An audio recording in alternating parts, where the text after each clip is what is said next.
Sa kahabang ito ng Upper Mabini Street sa Barangay Kabayanihan, Baguio City, nagtapos ang buhay ng isang 19 anyos na lalaking estudyante bandang alas 12:30 ng hating gabi kahapon February 18 nang pagsusuntukin ng biktima ang 20 anyos na suspect. Gumanti naman ang suspect at pinagsusuntok nito ang biktima, suot ang brass knuckles na may kutsilyo. Allegedly, yung biktima,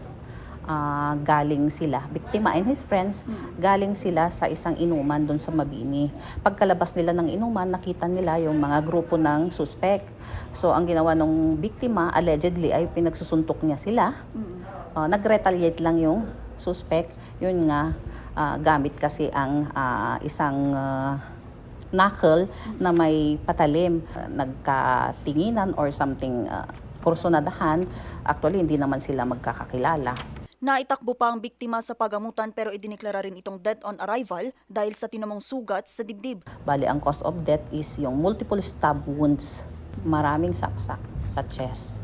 Sa ngayon ay nasa lock-up cell ito ngayon ng Baguio City Police Office Station 7 pero tumanggi na itong humarap sa news team. Mahaharap ang suspect sa reklamong homicide.